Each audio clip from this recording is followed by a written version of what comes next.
All right, section 1.2, unit circle trigonometry. We're going to start this section with a quick review of rationalizing denominators. It'll become useful later in this video. Well, not this video, but a later video in this section. All right, so rationalizing denominators. This means rewriting a fraction so that there are no radicals in the denominator. In our case, we're going to be dealing with square roots. This also is true of any irrational numbers in the denominator, but for us, it really just means square roots for trigonometry. There's two rules you need to know. One, if you multiply the numerator and denominator of a fraction by the same number, then you're effectively multiplying by 1 and it doesn't change the number. So I can take 1/2, multiply the numerator and the denominator by 6, and I get 6/12. They are the same quantity. 1/2 is the same quantity as 6/12. The other rule you need to know is if you take the square root of a number and multiply by the same square root, you just get back that number. So the square root of 6 times the square root of 6 is 6. So rationalizing denominators, the way it works, we use these two rules joined together.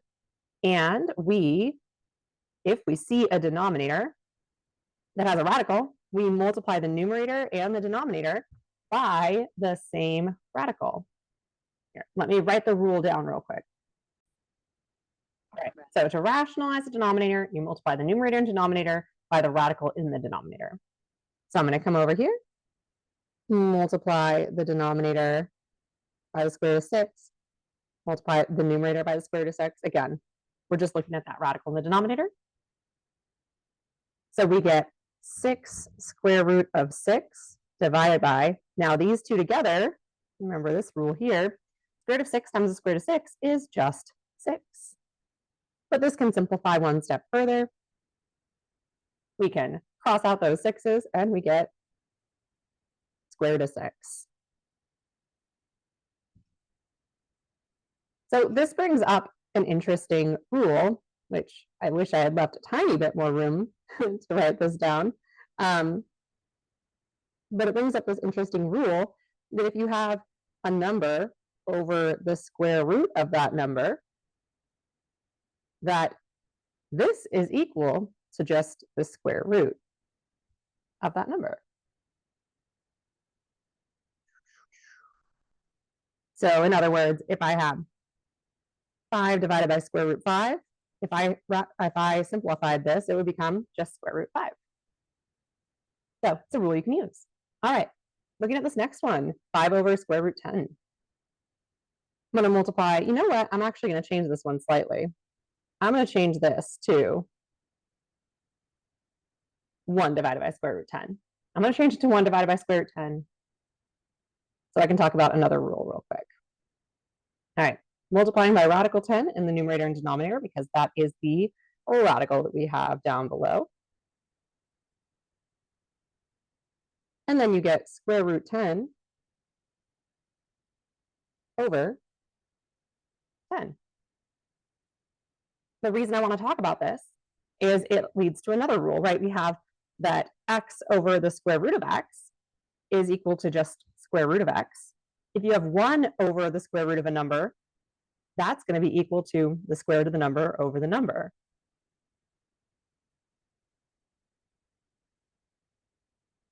One over the square root of a number is the square root of the number over the number. So this, we could do this, choose a number, I don't know, 7. 1 over the square root of 7 is equal to the square root of 7 over 7.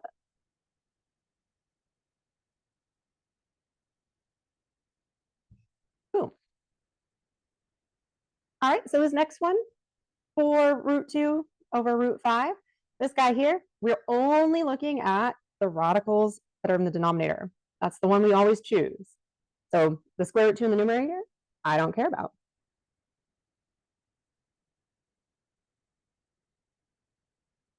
Multiplying by root 5 in the numerator and denominator. As a note, when you have square root of 2 times the square root of 5, this is the same thing as the square root of 2 times 5, i.e. this is the square root of 10. So you can combine these two radicals right here and get the square root of 10. So we have 4 square root of 10 divided by 5. That can't be simplified any further. So we're good.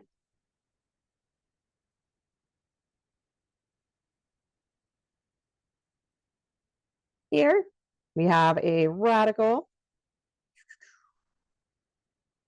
multiply by radical 3, multiply by radical 3. We have 9 square root of 3 divided by these guys right here. Those just combine to a 3. So you have 2 times 3 in the denominator. And I could write it like that. We could write it as 2 times 3, but I'm just going to write it as 6. I know that 9 and 6 share a common factor of 3. So 9 divided by 3 is 3. 6 divided by 3 is 2. This simplifies to 3 square root of 3 divided by 2. Now, I will tell you, this particular skill, oops, let me box this guy. This particular skill of rationalizing denominators, I mean, it's useful. It's useful in trigonometry. It gets used a lot in trigonometry. But I will also mention that I think letting your calculator do the heavy lifting on a lot of these, on a lot of rationalization is totally valid. All right. For this next one, we are going to multiply by square root 15 in the numerator and the denominator.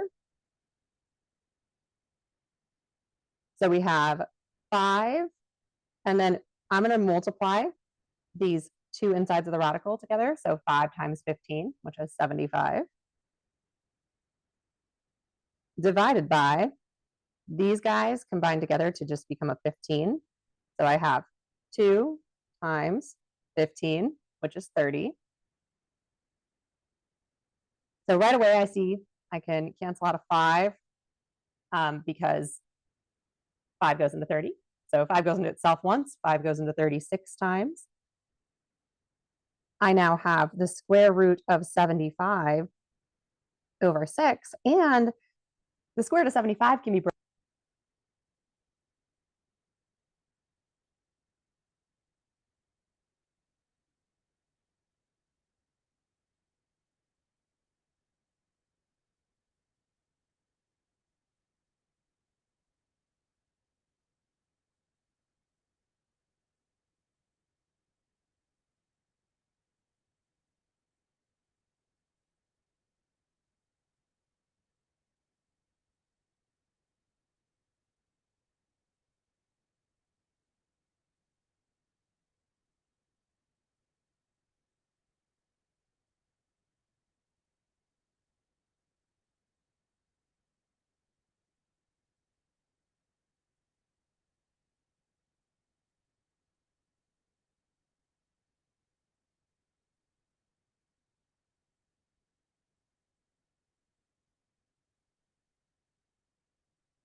that 4 goes into itself once, 4 goes into 8 2 times. Makes it easier to simplify, right?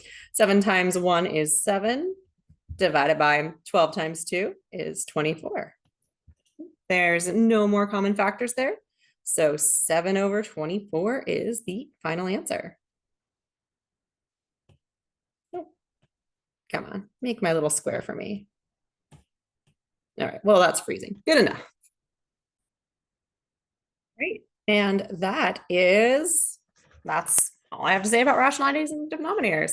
Multiply the numerator and the denominator by whatever radical you see in the denominator. That's been the what we've done each of the times. All right. I'll see you in another video. Bye.